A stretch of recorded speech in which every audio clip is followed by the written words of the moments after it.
پیاری بہنوں اور بیٹیوں، زینت عباسی کی طرف سے السلام علیکم ورحمۃ اللہ وبرکاتہ۔ زینت عباسی آپ کو دورہ قرآن میں خوش آمدید کہتی ہے۔ میں اللہ تعالیٰ کی ایک ناچیز بندی ہوں۔ بچپن ہی سے قرآن کی محبت میرے دل میں بھری ہوئی تھی۔ قرآن پڑھتی تھی، میں خوب پڑھتی تھی، لیکن معنی نہیں آتے تھے۔ میں نے اللہ پاک سے دعا کی، رحمان نے میری دعا قبول فرمائی، مجھے توفیق دی کہ میں قرآن پاک اس کے معنی سمجھنے کے لیے میں نے کئی عالمہ بہنوں سے مدد لی ہے۔ اللہ پاک کا شکر ہے کہ قرآن کا نور میرے دل میں اتر گیا ہے، کیونکہ قرآن کا نور وہ نعمت ہے جو ہمیں دنیا میں بھی راستہ دکھاتا ہے ہدایت کا، قبر میں بھی ہماری مدد کرے گا، اور انشاءاللہ تعالی حشر کے میدان میں بھی ہماری مدد کرے گا۔ ایک حدیث مبارک ہے، خیرکم من تعلم القرآن وعلمہ۔ اس حدیث مبارک پہ عمل کرتے ہوئے اب میری کوشش ہے کہ میں اپنی بہنوں تک قرآن پاک کے معنی اچھی طرح پہنچا دوں، تاکہ جب وہ پڑھیں تو ان کو معنی ان کی سمجھ میں آنے چاہیے۔ پوری کوشش ہے میری، لیکن اس دورہ قرآن میں اس کی تشریح نہیں ہو سکتی ان آیات کی۔ انشاءاللہ تعالی معنی آپ کے سمجھ میں ضرور آ جائیں گے، اور تفہیم اور تفسیر کے لیے قرآن پاک کی جو کلاس ہے اس میں آئیں تو اس میں ڈیٹیل سے آپ کو بتایا جائے گا۔ اللہ پاک میری اس کوشش کو قبول فرما دے، اور اگر اے اللہ نادانی میں نے کوئی غلطی کر جاؤں تو مجھے معاف فرما دینا پاک پروردگار۔ اور میں صرف تجھ سے یہی دعا کرتی ہوں، اللہم اجعل فی قلبی نورا وفی بصری نورا وفی سمعی نورا وعن یمینی نورا وعن یساری نورا وامامی نورا وخلفی نورا واجعل لی نورا وفی لسانی نورا واصحبی نورا ولحمی نورا ودمی نورا وشعری نورا وبشری نورا واجعل فی نفسی نورا وعظم لی نورا اللہم آتنی نورا فی الدنیا والآخرہ، دنیا کا بھی اور آخرت کا بھی۔ وَيَسْأَلُونَكَ عَنِ الْيَتَامَىٰ، پھر سوال ہے کہ وہ آپ سے پوچھتے ہیں یتیموں کے بارے میں کہ ان کے ساتھ کیا معاملہ کیا جائے۔ قُلْ إِصْلَاحٌ لَهُمْ خیر، تو اس کا جواب یہ ہے کہ ان سے کہہ دو اصلاح لہم خیر، جو فائدے کی چیز ان کے لیے کی جائے اس میں بھلائی ہے۔ یعنی فائدہ ان کے لیے آپ یہ سوچو، جو کام بھی کرو تو یہ سوچو کہ اس میں ان کے لیے بھلائی ہے۔ اب یہ ہوتا تھا کہ جب ماں باپ کسی کے مر جاتے تھے، بچے یتیم ہو جاتے تھے، تو رشتہ دار ان کے مال اسباب کو ہڑپ کر لیتے تھے، یا پھر یہ کہتے تھے کہ ہم اس کی مال کی حفاظت ہم کر رہے ہیں، ہمارے پاس ہے، ہم دیکھیں گے، بڑے ہوں گے تو دے دیں گے، پھر نہیں دیتے تھے۔ یعنی ان کے مال اسباب کو ہڑپ کر لیتے تھے۔ تو اللہ تعالیٰ کیا کہہ رہا ہے کہ جو بھی کام کرو تو یہ دیکھو کہ اس میں ان کے لیے بھلائی ہو، ان کے مال کے ساتھ اور ان کے لیے بھلائی ہو، وہ کام تم کرو۔ وَإِن تُخَالِطُوهُمْ، اگر تم ملا جلا لو ان کو، فَإِخْوَانُكُمْ، تو وہ تمہارے بھائی ہیں۔ یعنی جب میں یتیموں کے اس کے قیام اترا کے بہت سخت ہے کہ یتیموں کے ساتھ مال ذرا سے بھی کھا لیا جائے گا تو پھر اس کی سخت سزا ہے، تو وہ اب جو مسلمان تھے اس میں پریشان یہ ہو گئے تھے کہ اب یتیم ان کے ساتھ رہ رہے ہیں، اگر ان کے مال سے ان کا کھانا پکا کے انہیں دیا جائے، اپنے مال سے اپنا کھانا پا کے ہم کھائے جائے، تو ان کے لیے ایک اذیت کا باعث ہو گیا تھا کہ کیسے حساب کتاب رکھیں، کیسے کھانا کریں، کیا کریں۔ تو اللہ تعالیٰ نے پھر ان کی نرمی کری کہ نہیں، ان کا جو مال ہے اپنے ساتھ رکھو، ان کا حساب کتاب رکھو، اور ان کے کھانے پینے کا بھی پورا حساب رکھو، اپنے ساتھ ملا کر ان کی رہائش اور کھانے پینے کا انتظام کرو۔ تو یہاں اللہ تعالیٰ کہہ رہا وَإِن تُخَالِطُوهُمْ، اگر تم ملا لو ان کو کھانے میں پینے میں، ان کے مال کو اپنے ساتھ ملا لو، فَإِخْوَانُكُمْ، تو یہ سمجھو تمہارے بھائی ہیں۔ بھائی کے ساتھ کیسے انسان رویہ کرتا ہے، تو یتیموں کو بھی یہی سمجھو۔ واللہ یعلم المفسد من المصلح، اللہ خوب جانتا ہے جو فساد کرنے والا ہے اور جو خیر کرنے والا ہے، یعنی ان کے مال کو اپنے ساتھ ملا لو، یہ اللہ کا تقوی اختیار کرو، کیونکہ اللہ تمہاری نیت کو جانتا ہے، کس نیت سے تم نے مال اپنے مال میں ملایا ہے، اس میں ان کے لیے بھلائی ہے یا ان کا مال تم کھانا چاہتے ہو۔ وَلَشَاءَ اللَّهُ لَعَانَتَكُمْ، اللہ چاہتا تو تمہیں برائی میں ڈال دیتا، ایک مشکل میں ڈال دیتا۔ کیا مشکل میں ڈال دیتا؟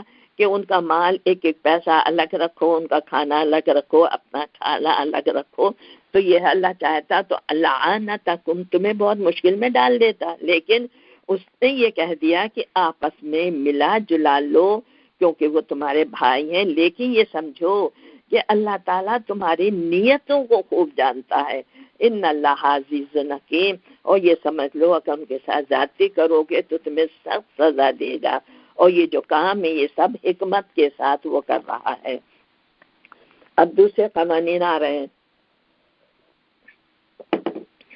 وَلَا تَنْكِحُوا الْمُشْرِكَاتِ، نہ تم نکاح کرنا مشرک عورتوں سے، حتیٰ یہاں تک کہ یؤمن وہ ایمان لے آئیں، یعنی مشرک عورت سے مسلمان نکاح کر ہی نہیں سکتا جب تک کہ وہ ایمان لے آئیں، مسلمان ہو جائیں تو ٹھیک ہے کوئی بات نہیں۔ وَلَا أَمَةٌ مُؤْمِنَةٌ، وَلَا أَمَةٌ بلکہ جو لونڈی ہے، مؤمنۃ مومن، خیر وہ زیادہ بہتر ہے، من مشرکۃ مشرک سے، یعنی مومن لونڈی چاہے وہ جیسی بھی ہو وہ اس مشرک عورت سے زیادہ بہتر ہے، ولو اعجبتکم جو کہ وہ تمہیں بڑی خوبصورت لگ رہی ہے، یعنی مشرک عورت سے نکاح جائز ہے ہی نہیں۔ وَلَا تُنْكِحُوا الْمُشْرِكِينَ حَتَّى يُؤْمِنُوا، اور پھر وَلَا تُنْكِحُوا اور نہ نکاح کرواؤ، مشرکین مشرکوں کے ساتھ، کس کا؟ اپنی عورتوں کا۔ پہلے آیا ہے تنکیحو، تنکیحو زبر لگا ہے، اس کے مطلب ہے تم نکاح نہ کرو، ولا تنکیحو، اور یہاں ہے ولا تنکیحو، نہ نکاح میں دو، زبر اور پیش سے دیکھیں معنی بدل گئے ہیں، مشرکین یہاں مشرکون کے نکاحوں میں اپنی عورتوں کو مت دو، حتی یؤمنو جہاں تک کہ وہ مومن ہو جائیں، ولا عبد مومن، کیونکہ ایک غلام مومن خیر وہ زیادہ بہتر ہے، میں مشرکین ایک مشرک مرد سے، ولو اعجبکم حالانکہ وہ تمہیں کتنا ہی اچھا لگے، یعنی یہ پورا قانون آ گیا کہ عورت مرد جو ہے اگر مسلمان عورت ہے یا مرد ہے وہ مشرک عورت یا مشرک مرد سے نکاح نہیں کر سکتی۔ اولئک یدعون الی النار، یہ لوگ تمہیں بلا رہے ہیں آگ کی طرف، ان کے ساتھ نکاح کرو گے تم بھی کافر ہو جاؤ گے، تمہارے حالات خراب ہو جائیں گے، آخر میں تم سب جہنم میں چلے جاؤ گے۔ واللہ یدعو الی الجنۃ والمغفرۃ باذنہ، اور اللہ بلاتا ہے تمہیں الی الجنۃ جنت کی طرف، والمغفرۃ باذنہ اپنے اذن سے، یعنی اپنے ان احکامات سے اللہ تمہیں جنت اور مغفرت کی طرف لے جاتا ہے۔ کون سے احکامات؟ کہ مشرک عورت سے یا مشرک مرد سے مسلمان عورت اور مسلمان عورت نکاح نہ کرے کبھی بھی۔ وَيُبَيِّنُ آيَاتِهِ لِلنَّاسِ لَعَلَّهُمْ يَتَذَكَّرُونَ، اللہ بیان کرتا ہے اپنی نشانیاں، اپنے احکامات للناس لوگوں کے لیے، کیوں بیان کرتا ہے؟ لعلہم یتذکرون، تاکہ وہ ان احکامات سے نصیحت حاصل کریں۔ کہ آیات کیوں اتر رہی ہیں ہم پر، کیوں احکامات بتائی جا رہی ہیں؟ تاکہ ہم ان سے نصیحت حاصل کریں، اور پڑھا چھوڑ دیا تو پھر قرآن کا مقصد پورا نہیں ہوا۔ وَيَسْأَلُونَكَ عَنِ الْمَحِيضِ، اب وہ سوال کر رہے تھے حیض کے بارے میں، یہ پوچھتے ہیں حیض کے بارے میں، کیونکہ ان کے زمانے میں کیا تھا پہلے کہ جب عورت حیض سے ہوتی تھی تو وہ چھوت بن جاتی تھی، بالکل وہ کھانے پینے میں بالکل الگ ہوتی تھی، کسی برتن میں ہاتھ نہیں لگاتی تھی، کسی برتن میں اگر استعمال کر لیتی تھی وہ برتن ناپاک ہو جاتا تھا، اس کے کپڑے جو ہوتے تھے ناپاک کہلاتے تھے، یعنی بالکل چھوت کی طرح اس کے ساتھ سلوک کیا جاتا تھا۔ تو اب یہ اسلام آیا تو اسلام میں اب ان سے پوچھا گیا کہ حیض جو اور ہوتی ہے اس کے بارے میں کیا کیا جائے۔ قل هو اذن، ان سے کہہ دو کہ وہ جو ہے وہ ایک گندگی ہے، یعنی جو خون عورت کو آتا ہے وہ گندگی ہے یا ایک بیماری آپ سمجھ لیں، اور عورت جو ہے وہ ناپاک نہیں ہے، صرف وہ جو خون ہے وہ ناپاک ہے۔ عورت اگر وہ آپ کے ساتھ بیٹھی ہے، کھا رہی ہے، پی رہی ہے، آپ کے کپڑے پہن رہی ہے، یا حالت حیض میں جو کپڑے اس نے پہنے وہ سارے کپڑے پاک ہیں، وہ ناپاک نہیں ہے، صرف وہ خون جو ہے وہ گندگی ہے۔ فاعتزل النساء فی المحیض، بس عورتوں سے الگ رہو حیض کی حالت میں۔ کون الگ رہے؟ عام لوگوں کو نہیں، شوہر کے لیے کہا جا رہا ہے کہ جب حیض کی حالت ہو تو اس کے پاس نہیں، مطلب یہ کہ مباشرت نہیں کرو حیض کی حالت میں عورت سے، کیونکہ اس میں جو ہوتا ہے کہ وہ بہت تکلیفیں اور بیماریاں ہو جاتی ہیں، مرد کے لیے بھی اور عورت کے لیے بھی بہت تکلیف ہے اس معاملے میں اگر حیض کی حالت میں، اور اگر حیض کی حالت میں کوئی بچہ ٹھہر گیا تو وہ بچہ بھی اب نارمل ہوتا ہے۔ تو اس لیے کہا جا رہا ہے کہ حیض کی حالت میں اپنی عورتوں سے مباشرت نہ کرو، وَلَا تَقْرَبُوهُنَّ حَتَّى يَطْهُرْنَ، اور ان کے قریب بھی نہیں جانا یہاں تک کہ وہ پاک ہو جائیں۔ فَإِذَا تَطَهَّرْنَ، اور جب وہ طاہر ہو جائیں، پاک ہو جائیں، فَأْتُوهُنَّ، پھر جانا ان کے پاس، یعنی جب وہ نہا لیں تو پھر ان کے پاس جاؤ، من حیث امرکم اللہ، جیسا کہ اللہ نے حکم دیا ہے، یعنی کیسا حکم دیا ہے؟ فطری طریقے سے عورت کے پاس جاؤ، غیر فطری طریقہ اختیار نہیں کرنا عورت کے ساتھ۔ ان اللہ یحب التوابین و یحب المتطہرین، کیونکہ اللہ تعالیٰ یحب التوابین، اللہ تعالیٰ پسند کرتا ہے ان لوگوں کو جو توبہ کرتے ہیں اور جو مطہرین اور پاکیزگی اختیار کرتے ہیں۔ یعنی اگر تم نے کوئی غلطی کر لی ہے تو توبہ کر لو، کیونکہ اللہ تعالیٰ مطہرین کو پسند کرتے ہیں، تو تم اب طہر میں شامل ہو جاؤ، پاکیزگی اختیار کر لو۔ نساءکم حرث لکم، یہ عورتوں کے لیے اب کہا جا رہا، عورتیں کون ہیں؟ تمہاری کھیتیاں ہیں۔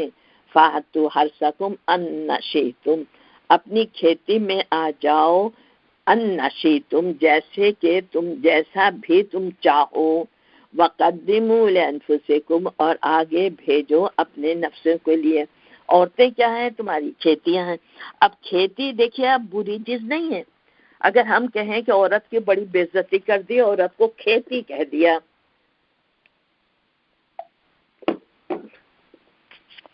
آپ کسان سے پوچھیں کہ کھیت کی کیا قیمت ہے، وہ جان و مال سے اپنی کسان جو ہوتا ہے اپنی کھیتی کو پسند کرتا، پیار کرتا، اس کی حفاظت کرتا ہے۔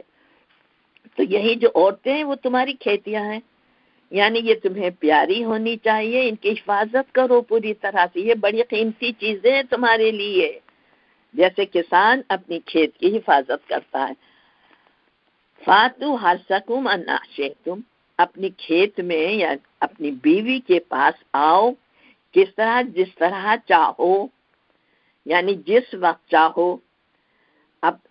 اب جیسے کھیت میں جانا منع نہیں ہوتا، دن کو جائیں، رات کو جائیں، دوپہر میں جائیں، اسی طرح اپنی بیویوں کے ساتھ مباشرت کے لیے مرد کو اجازت دی گئی ہے کہ تمہیں کوئی قید بندش نہیں ہے اپنی بیوی کے پاس جانے کے لیے، لیکن مقصد کیا ہونا چاہیے؟ قدموا لانفسکم، آگے بھیجو اپنے نفس کے لیے، یعنی اپنے مستقبل کی فکر کرو۔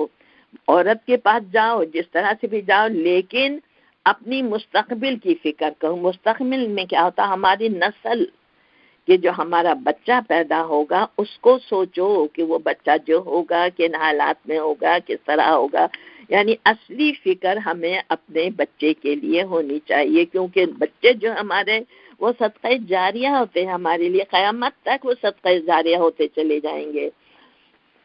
واتقوا اللہ، اور پھر اللہ کا تقوی اختیار کرو، یعنی سب کام کرو لیکن ہر کام کرنے کے وقت اللہ کا تقوی، کہ اللہ کہیں ان باتوں میں کہیں بھی ہماری غلطی سے ناراض تو نہیں ہو جائے گا۔ وَعَلَمُوا أَنَّكُم مُّلَاقُوهُ، اور یہ سمجھ لو کہ اللہ سے ملاقات کرنی ہے، ملنا تو ہے نا اللہ سے۔ جب اللہ سے ملنا ہے، اس کے سامنے حاضر ہونا ہے، تو ہم گناہ کیسے کریں گے؟ ہم گناہ نہیں کریں گے اگر عقل میں ہماری یہی آئے کہ اللہ سے ملاقات کرنی ہے، قیامت میں حاضر تو اللہ ہی کے سامنے ہونا۔ یہ دنیا کی زندگی تو چند دن کی زندگی ہے، اصلی جو ہے وہ تو آخرت ہے، اللہ کے سامنے حاضر ہوں گے، پھر اللہ تعالی ہمارا فیصلہ کر دے گا۔ وَبَشِّرِ الْمُؤْمِنِينَ، اور ان کو خوشخبری دے دو، نبی ان کو خوشخبری سنا دو جو مومنین ہیں، جو آپ کے احکامات پر پوری طرح عمل کر رہے ہیں۔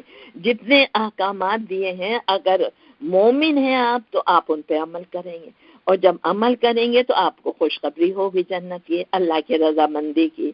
وَلَا تَجْعَلُوا اللَّهَ عُرْضَةً لِإِيمَانِكُمْ، اب ایک اور قانون اللہ تعالیٰ بتا رہا ہے کہ جو اس وقت لوگ کرتے تھے، وہ کیا کرتے تھے کہ جیسے کہ قسمیں کھا لیتے تھے، اور قسمیں، اگر کوئی نے ایسی قسم کھا لی کہ میں اس کے ساتھ نیکی نہیں کروں گا، تو ایسی قسم تو نہیں کھانی چاہیے نا کہ میں نیکی نہیں کروں گا، اچھائی کے خلاف کسی نے قسم کھا لی، تو یہ اس کا واقعہ اللہ تعالیٰ بتا رہا ہے۔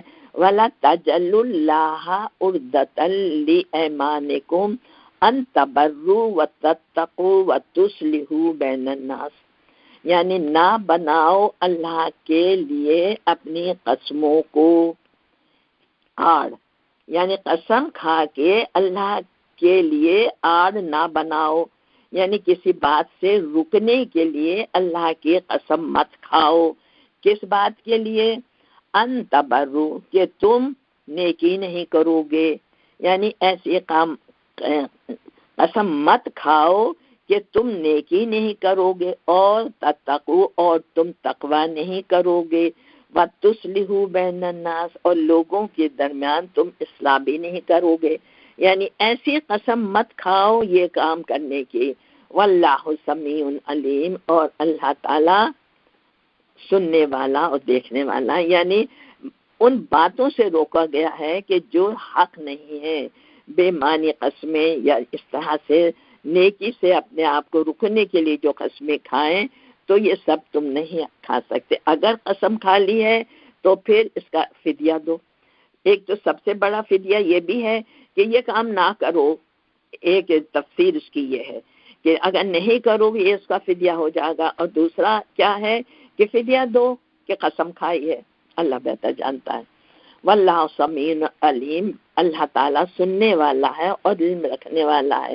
لا یؤاخذکم اللہ باللغو فی ایمانکم، اب اللہ تعالیٰ کہہ رہا ہے کہ اوپر قسم کی بات آئی ہے نا، تو اللہ نہیں پکڑے گا تم کو باللغو فی ایمانکم، لاکھ قسموں میں تم کو، یعنی کون سے قسمیں ہیں؟ آپ اکثر لوگوں کی عادت ہوتی ہے، آپ نے دیکھا ہوگا، واللہ نہیں کروں گا، واللہ اللہ کی قسم نہیں کروں گا، حالانکہ نیت نہیں ہوتی ہے، صرف لاکھ فضول زبان پہ چڑھی ہوئی باتیں ہوتی ہیں۔ تو اللہ تعالیٰ یہی کہہ رہا ہے کہ اللہ تعالیٰ لاکھ قسم پر تمہیں نہیں پکڑے گا جو تم نے عادت ڈال لی ہے لفظ قسمیں کھانے کی، کیونکہ اللہ کو تو پتہ ہے نا کہ لفظ قسم کھا رہا ہے۔ وَلَكِنْ يُؤَاخِذُكُمْ بِمَا كَسَبَتْ قُلُوبُكُمْ، لیکن اللہ اس قسم میں پکڑے گا تم کو جو دل کی مضبوطی سے تم نے کھائی ہے۔ اللہ کو پتہ ہے کہ اگر آپ واقعی دل کی مضبوطی سے تو قسم کھا رہے ہیں تو اس قسم کو آپ کو بھی پورا کرنا، اس پہ پکڑے گا تمہیں۔ واللہ غفور حلیم، اللہ تعالیٰ بہت بردبار ہے اور بہت درگزر کرنے والا ہے۔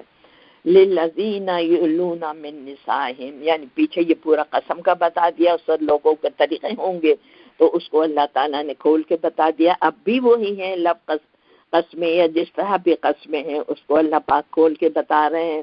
للذین یؤلون من نسائہم، اب وہ ایک طریقہ کہ وہ لوگ جو یولون من نسائہم، جو قسمیں کھا لیتے ہیں اپنی عورتوں کے لیے، ایلا کہتے تھے، اس وقت ایک طریقہ تھا کہ لوگ ایلا یعنی یہ قسم کھا لیتے تھے کہ میں اپنی بیوی کے پاس نہیں جاؤں گا، تو یہ اس کی طرف ہے کہ جو لوگ یولون من نسائہم قسم کھا لیتے ہیں اپنی عورتوں کے بارے میں، کہ انہوں نے قسم کھا لی کہ میں نہیں جاؤں گا اپنی بیوی کے پاس اور پھر نہیں جا رہا ہے، تو اس کا طریقہ کیا ہے؟ تربص اربعۃ اشہر، تو وہ روک کے رکھے اپنے آپ کو 4 مہینے، یعنی 4 مہینے کی مہلت ہے کہ وہ اس کے پاس اگر نہیں جا رہا ہے فَإِنْ فَاءُوا، اور اگر وہ رجوع کر لے، یعنی 4 مہینے اس نے کہا کہ ایک مدت تھی کہ میں اپنی بیوی کے پاس نہیں جاؤں گا، تو 4 مہینے کے اندر اگر وہ رجوع کر لے تو وہ قسم ختم ہو گئی، اور اگر اس نے نہیں رجوع کیا تو وہ اس پر طلاق ہو گئی۔ اور اس میں بھی بہت سے وہ ہیں، کوئی یہ کہتا ہے کہ 1 طلاق ہو گئی، کوئی کہے گا کہ 4 طلاق، 3 طلاقیں ہو جاتی ہیں۔ تو اللہ تعالیٰ یہ کہہ رہا ہے کہ اگر اس نے رجوع کر لیا اس مدت میں فَإِنَّ اللَّهَ غَفُورٌ رَحِيمٌ، تو اللہ تعالیٰ مہربان اور رحم کرنے والا ہے۔ وَإِنْ أَذَابُ الطَّلَاقَ، اگر تم عزم کرو طلاق دینے کا، یعنی 4 مہینے گزر گئے، تم نے بیوی کے ساتھ رجوع نہیں کیا اور تمہارا ارادہ ہے طلاق دینے کا، فَإِنَّ اللَّهَ سَمِيعٌ عَلِيمٌ، تو اللہ سب کچھ جانتا ہے، دیکھتا ہے، یعنی اگر عزم کر لیا ہے تو طلاق دے دو، پھر 4 مہینے کے بعد، 4 مہینے مدت تھی کہ تم آ سکتے ہو بیوی کے ساتھ، اگر تمہارا ارادہ نہیں ہے تو پھر تم اس کو طلاق دے دو۔ فَإِنَّ اللَّهَ سَمِيعٌ عَلِيمٌ وَالْمُطَلَّقَاتُ يَتَرَبَّصْنَ بِأَنفُسِهِنَّ 3 قُرُوء، والمطلقات طلاق یافتہ عورتیں یتربصن، وہ روک کے رکھیں بے انفسہن، اپنے نفسوں کو، یعنی طلاق یافتہ جو ہیں وہ اپنے آپ کو روک کے رکھیں، کس بات میں؟ کسی اور سے نکاح کرنے کے لیے۔ کتنا؟ 3 قروء، 3 مہینے۔ قروء کہتے ہیں حیض کی حالت کو، یعنی 3 حیض۔ اب اس میں بھی مسئلہ یہ ہو گیا تھا 3 حیض، تو حیض شروع کے دن آئیں گے یا نہانے کے بعد دن آئیں گے، وہ بھی مفسرین اپنی باتیں کرتے ہیں۔ تو والمطلقات، اور طلاق یافتہ عورتیں یتربصن، وہ روکے رکھیں بانفسہن 3 قروء، 3 مہینے حیض کے۔ اچھا، جو شوہر جس عورت کا مر جاتا ہے وہ ہے 4 مہینے 10 دن، اور یہ طلاق یافتہ عورت کے لیے 3 حیض۔ یہ کیوں؟ اس کے 4 مہینے 10 دن کیوں ہیں؟ کیونکہ اس کو افسوس ہوتا ہے، واقعی افسوس ہوتا ہے کہ شوہر مر گیا ہے، وہ غم کرتی ہے اپنے آپ کو، اپنی زینت زیب و نمائش یہ سب چیزیں چھوڑ دیتی ہے اپنے شوہر کے غم میں 4 مہینے 10 دن۔ لیکن یہاں 3 مہینے ہیں، کیوں؟ کہ وہ تو ایک دوسرے سے جان چھوڑانا چاہ رہے ہیں، تو جتنی جلدی جان چھوڑ جائے۔ تو یہاں ہے اس کے طلاق یافتہ عورت کے لیے 3 مہینے، اور 3 مہینے میں کیوں ہے؟ تاکہ وہ پتہ چل جائے کہ یہ عورت حاملہ تو نہیں ہے۔ اصلی مقصد حاملہ کا ہے، کیونکہ اگر وہ حاملہ ہے اور دوسری جگہ چلی گئی تو بچہ دوسرے کے ساتھ پڑ جائے گا۔ تو یہاں یہ والمطلقات، طلاق یافتہ عورتیں یتربصن، وہ روک کے رکھیں اپنے کو بانفسہن، اپنی جانوں کو، یعنی روک کے رکھیں، نکاح نہ کریں کسی سے 3 قروء، 3 حیض تک۔ ولا یحل لہن، اور نہیں ہے حلال ان کے لیے ان یکتمنا، کہ وہ چھپائیں ما خلق اللہ فی ارحامہن، جو اللہ نے پیدا کیا ان کے رحم میں، یعنی اگر وہ حاملہ ہے تو اس بات کو وہ نہ چھپائیں اور بتا دیں سب کو۔ ان کننا، اگر وہ ہیں، یعنی وہ طلاق یافتہ عورتیں، یؤمننا باللہ والیوم الآخر، اگر اللہ اور یوم آخرت پہ یقین رکھتی ہیں، تو یعنی سچی مسلمان ہیں، اللہ پہ یقین رکھتی ہیں اور اس کے جزا کو جھوٹ بولیں گی تو یوم آخرت میں ان کو سزا دی جائے گی، تو وہ ایسی عورتیں اللہ اور آخرت پہ یقین رکھنے والی، وہ اپنا حاملہ ہیں تو اس کو بتا دیں۔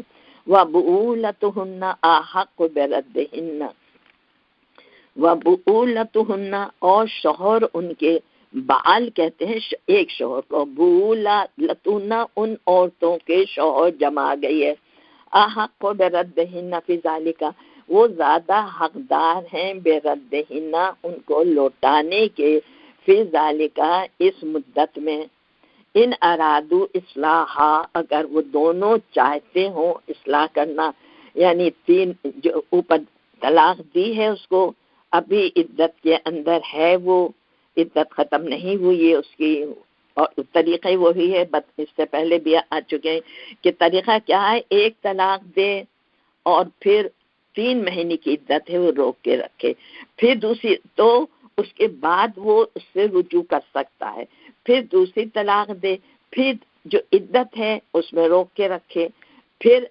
2 طلاق دے دے تو اس میں پھر وہ رجوع کر سکتا ہے، یعنی دوبارہ نکاح کر سکتا ہے، پھر عدت گزارے، اور 3 اگر اس نے طلاق دے دی اس کے بعد وہ عورت ہمیشہ کے لیے اس پہ حرام ہو گئی۔ اتنی لمبی مدت اللہ تعالیٰ سوچنے کے لیے دے رہا ہے، تو یہ وہی طریقہ اللہ تعالیٰ فرما رہا ہے، وَبُولَتُهُنَّ یعنی شوہر ان کے احق کو زیادہ حقدار ہیں، بِرَدِّهِنَّ فی ذالک ان کو لوٹانے کے، اس میں یعنی اس عدت میں جو عدت ہے تو شوہر ان کو لوٹا سکتا ہے، یہ مہلت اللہ تعالیٰ دے رہا ہے نا۔ ان ارادو اصلاح، ان ارادو اگر وہ دونوں چاہیں، واو کے ساتھ الف لگا ہوا دونوں کے لیے، اگر وہ دونوں اصلاح کرنا چاہیں تو پلٹ جائے، وَلَهُنَّ مِثْلُ الَّذِي عَلَيْهِنَّ بِالْمَعْرُوفِ وَالرِّجَالِ عَلَيْهِنَّ دَرَجَةٌ۔ اب اللہ تعالیٰ کیا فرما رہا، وَلَهُنَّ ان عورتوں کے لیے، مِثْلُ الَّذِي عَلَيْهِنَّ ان کے لیے ویسے ہی حقوق ہیں، بالمعروف بھلے طریقے سے، وَالرِّجَالِ یعنی عورتوں کے بھی حقوق مردوں پر ویسے ہی ہیں جیسے مردوں کے حقوق ان پر ہیں، یعنی مردوں کے حقوق ہیں کہ عورت بنی سنورے رہے، اچھی طرح سلوک کرے، تو عورتوں کے حقوق بھی اپنے شوہروں کے لیے ویسے ہی ہیں جیسے ان کے حقوق مردوں کے ہیں ان پہ، بالمعروف بھلے طریقے سے۔ تو دونوں اگر ایک دوسرے کے حقوق کو سمجھیں گے، عمل کریں گے تو طلاق کیوں ہوگی؟ وَلِلرِّجَالِ عَلَيْهِنَّ دَرَجَةٌ لیکن اور ایک شوہر کے لیے عورتوں پر ایک درجہ زیادہ ہے، برابر ہے لیکن شوہر کا ایک حق زیادہ ہے۔ وہ کس طرح سے؟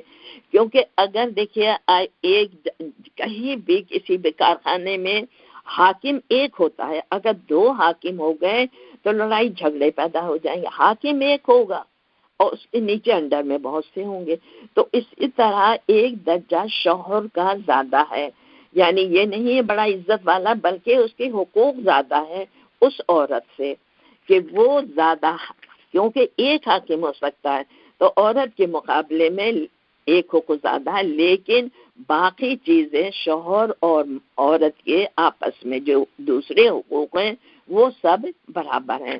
واللہ عزیز حکیم اور اگر اللہ کے احکامات کی نافرمانی کرو گے تو یہ سمجھ لو وہ عزیز ہے، وہ سزا دے سکتا ہے تمہیں کسی وقت بھی، لیکن جو قوانین دے رہا ہے یہ حکمت کے ساتھ دے رہا ہے، تو ان احکامات پر عمل کرو۔ الطلاق مرتان، اب طریقہ اللہ تعالیٰ فرما رہا ہے طلاق جو ہے وہ 2 مرتبہ ہوتی ہے،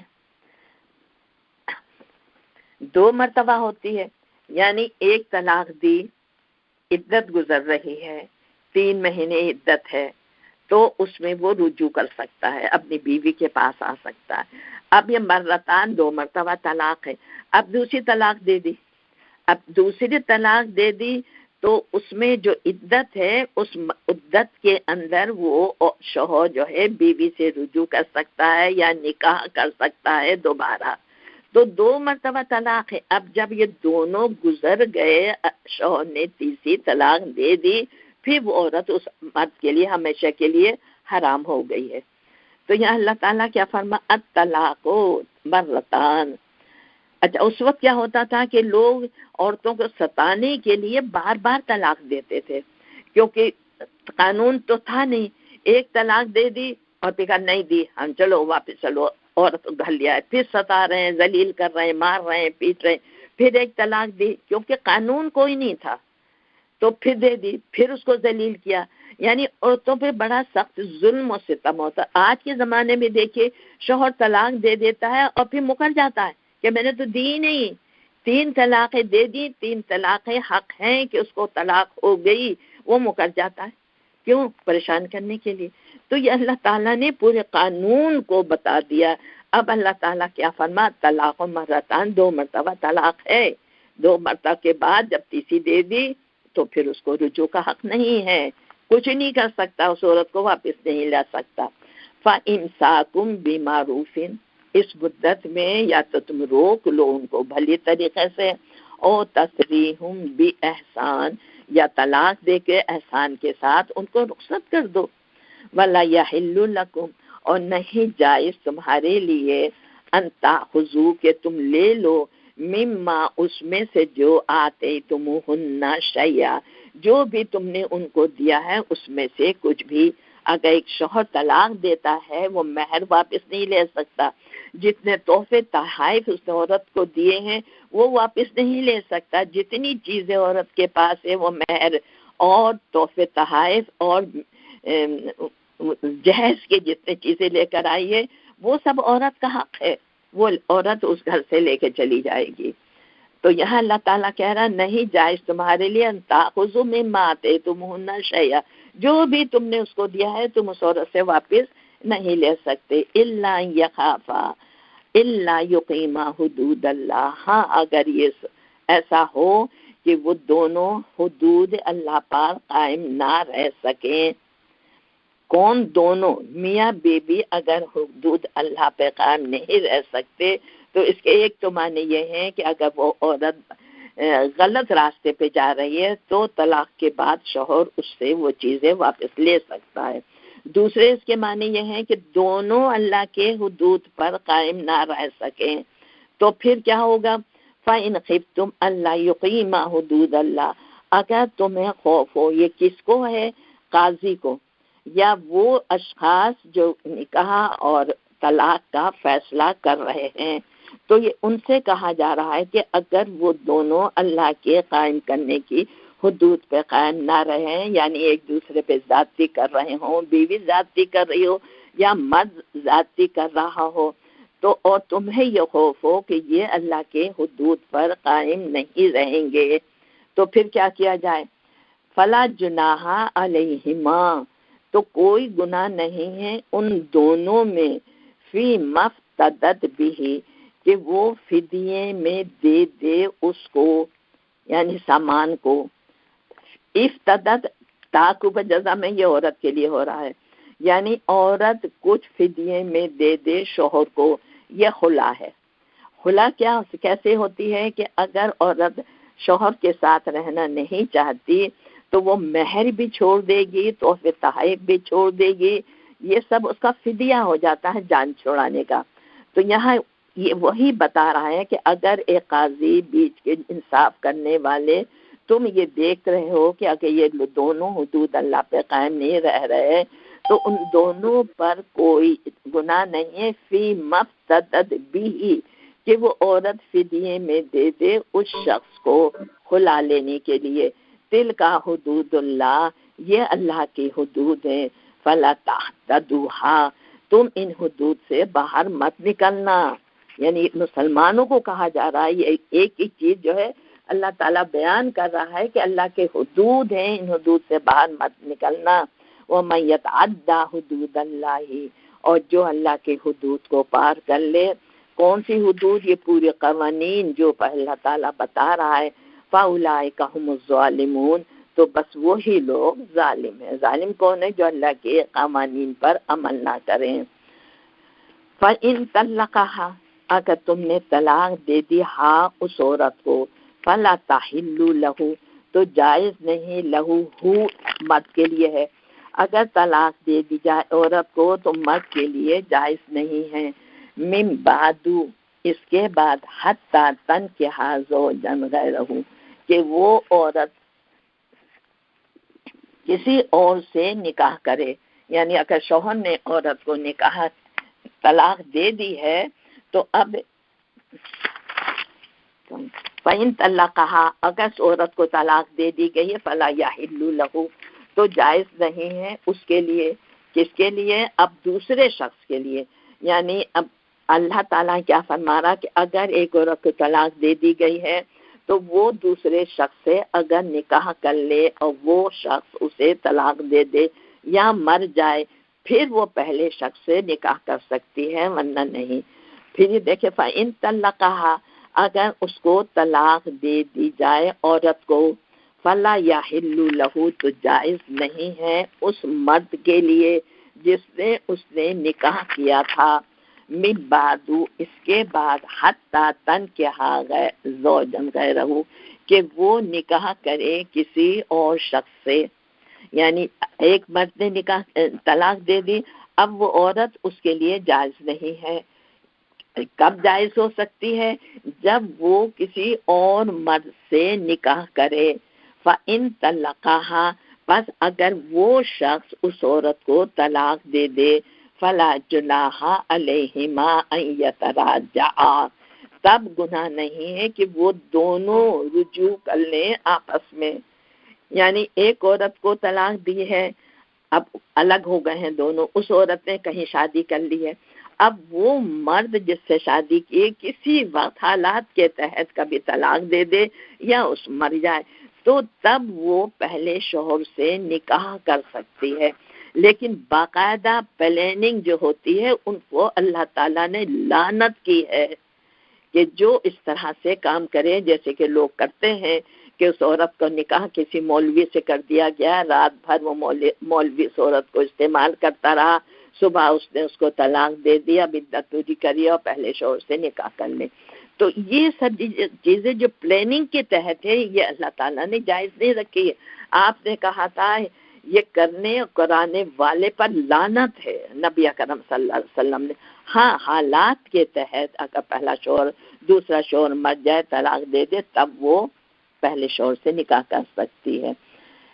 فلا جناح علیہما پھر ان دونوں پر کوئی گناہ نہیں ہے ان یتراجعا کہ وہ آپس میں رجوع کر لیں دونوں.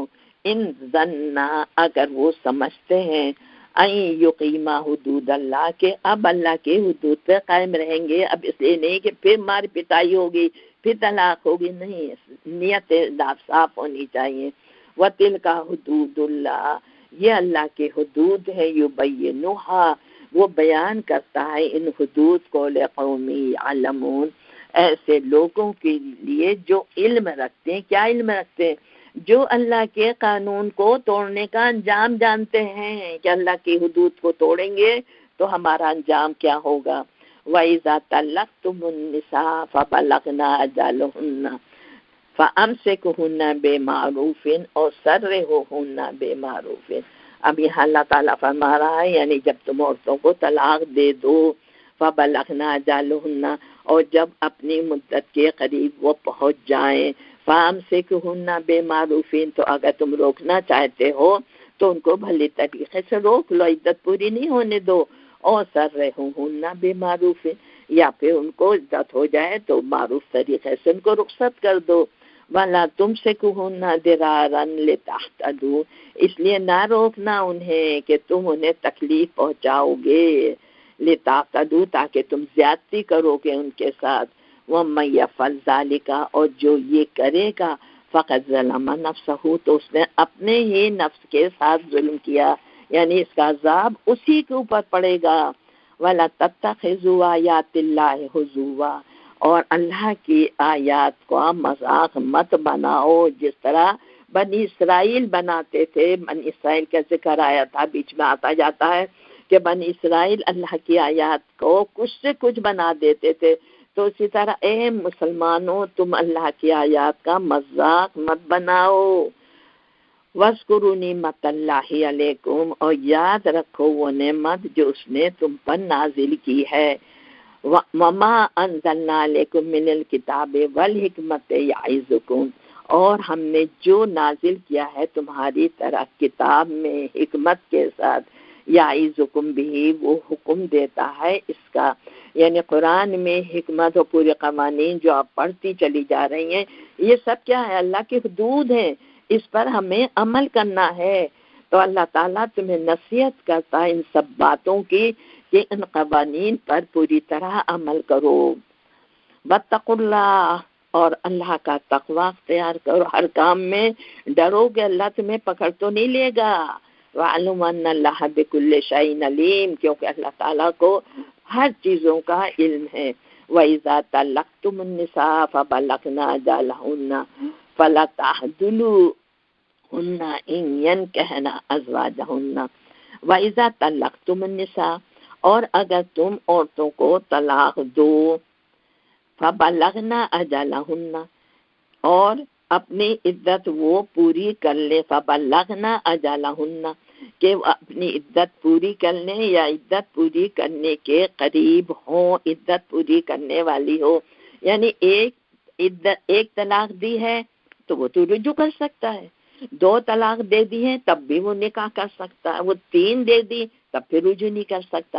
تو یہاں اللہ تعالیٰ فرما رہا ہے جب عورتوں کو طلاق دو، اب تینوں کے ذہن میں اپنے لائیے، فَبَلَغْنَ أَجَلَهُنَّ فَلَا تَعْضُلُوهُنَّ أَن يَنكِحْنَ أَزْوَاجَهُنَّ، اگر ایک طلاق دی ہے یا 2 دی ہے، وہ آپس میں میاں بیوی ملنا چاہتے ہیں، تو اللہ تعالیٰ کہہ رہا ہے کہ تم ان کو مت روکو، أن ينكحن أزواجهن، کہ وہ نکاح کر لیں اپنی بیوی اپنے شوہروں سے 1 یا 2 کے بعد۔ اگر وہ رجوع کرنا چاہتے ہیں تو خاندان والے کھڑے ہو جاتے ہیں، تو اللہ تعالیٰ کہتا تم نہیں روکو ان کو، اذا تراضوا بینہم، جب کہ وہ آپس میں بھلی طرح سے راضی ہیں تو مت روکو ان کو، بالمعروف، بھلے طریقے سے۔ ذالک یعظ بھی، کیونکہ اس وقت یہ ہوتا تھا کہ 1 طلاق دے دی، 2 دے دی اور رجوع کرنا چاہ رہے ہیں تو خاندان والے کھڑے ہو جاتے تھے کہ نہیں، اس نے بڑی بے عزتی کی ہے یہ۔ اللہ تعالیٰ کہہ رہا نہیں، اگر وہ ملنا چاہتے ہیں بھلے طریقے سے تو انہیں مت رکو۔ ذالک یعظ بھی، اور یہ اللہ تعالیٰ نصیحت کرتا ہے تمہیں، من کان منکم، جو تم میں سے یؤمن باللہ والیوم الآخر، جو اللہ اور یوم آخرت پر ایمان لاتا ہے۔ ذالکم ازکی لکم، وطہر، یہ طریقہ تمہارے لیے زیادہ مناسب ہے اور پاکیزہ ہے۔ یعنی اگر وہی عورت اور وہی شوہر آپس میں دوبارہ نکاح کرنا چاہ رہے ہیں طلاق کے اندر، تو یہ بہترین طریقہ ہے، زیادہ ازکی و اطہر۔ یہ دونوں دیکھیے، ایک عورت کو اگر طلاق مل جائے گی تو اس کی زندگی جو ہے وہ عذاب بن جاتی ہے، اجیرن بن جاتی ہے۔ دوسرا شوہر اگر لے گا نہیں لے گا، یا پھر وہ عورت اپنی زندگی پوری اس طرح گزارے گی، تو بہتر یہ نہیں ہے کہ اپنے پہلے شوہر کے پاس واپس چلی جائے۔ تو یہی اللہ تعالیٰ فرما رہے ہیں کہ اگر مدت اس میں طلاق کی جو مدت ہے اس میں اگر وہ رجوع کرنا چاہیں تو ان کو مت روکو، کیونکہ یہ طریقہ تمہارے لیے ازہر بھی ہے اور اطہر بھی ہے، بہت اچھا طریقہ یہ کہ دونوں دوبارہ مل جائیں۔ واللہ یعلم وانتم لا تعلمون، اللہ جانتا ہے ساری یہ باتیں جو تم نہیں جانتے۔